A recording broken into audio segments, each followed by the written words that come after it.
Shalom, selamat pagi saudara-saudara yang dikasihi Tuhan.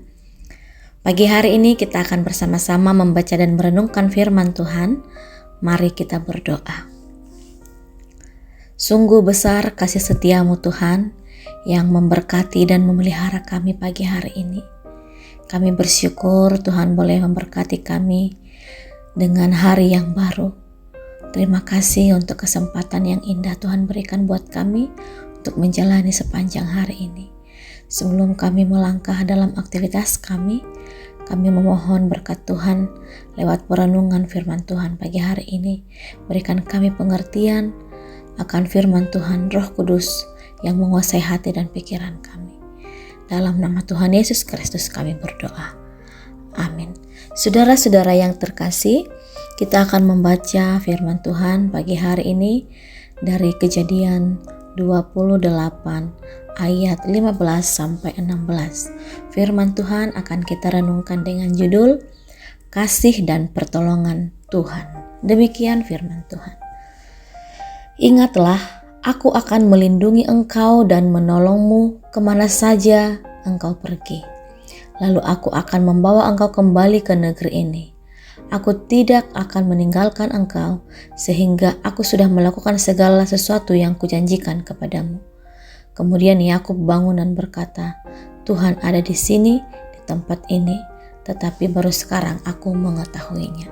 Sedemikian jauh pembacaan firman Tuhan. Saudara yang dikasihi Tuhan, dalam dunia ini tidak seorang manusia pun yang sempurna tanpa kesalahan. Sehebat apapun seseorang, ia tetap manusia fana yang memiliki sifat, kelemahan dan kekurangan. Mungkin kelemahan itu bisa berasal dari sifat, watak, karakter, dan budaya, dan lainnya. Kekurangan ini bisa saja menimbulkan dampak negatif dalam setiap pengambilan keputusan dalam hidup kita. Demikian juga dengan Yakub. Pelarian Yakub merupakan dampak dari kekeliruannya memahami berkat dan janji Allah. Ia memahami berkat Allah hanya dari sisi lahiriah atau materi. Ia tidak melihat janji Allah dari sisi rohani dengan datangnya Mesias sebagai juru selamat dunia melalui garis keturunan Abraham. Pada akhirnya, kisah pelarian Yakub menimbulkan tragedi kehidupan. Ia harus berpisah seumur hidup dengan ayah yang ditipunya dan ibu yang menyayanginya. Yakub adalah anak kesayangan ibunya. Ia seorang anak yang tenang dan senang tinggal di kemah. Hari ini kita membaca bahwa untuk pertama kalinya Yakub harus keluar dari seorang diri, dari zona nyaman dan menempuh perjalanan jauh yang berat dan melelahkan. Semua itu harus ia tanggung sebagai akibat kesalahannya kepada Esau, sehubungan dengan berkat kesulungan yang sudah ia peroleh. Ia juga harus menanggung persoalan kedua orang tuanya, bahkan termasuk juga alasan untuk pergi mencari istri yang berasal dari kaum keluarganya. Bukan hal yang mudah bagi Yakub untuk menanggung semua itu. Suatu situasi yang bertolak belakang dari keadaannya semula.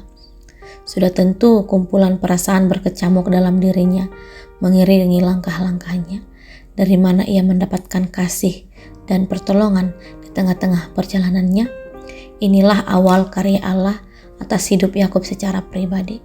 Suatu perjanjian yang pernah Allah sampaikan kepada Abraham, neneknya, yang diwariskan kepada Ishak, ayahnya, lalu kepada dirinya kembali dinyatakan.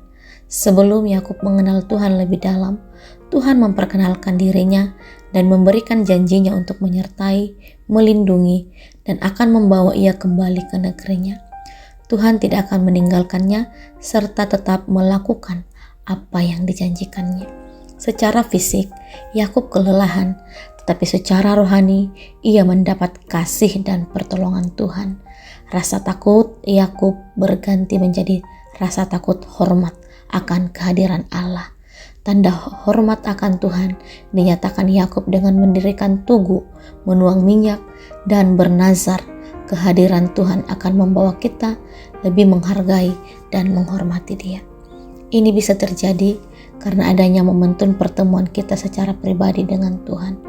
Mungkin perjalanan hidup kita saat ini berat dan melelahkan, tetapi sebagai orang percaya, kita mendapat kesempatan bertemu Tuhan melalui firman-Nya setiap hari, yang melaluinya kita mendapat kesegaran dan kekuatan.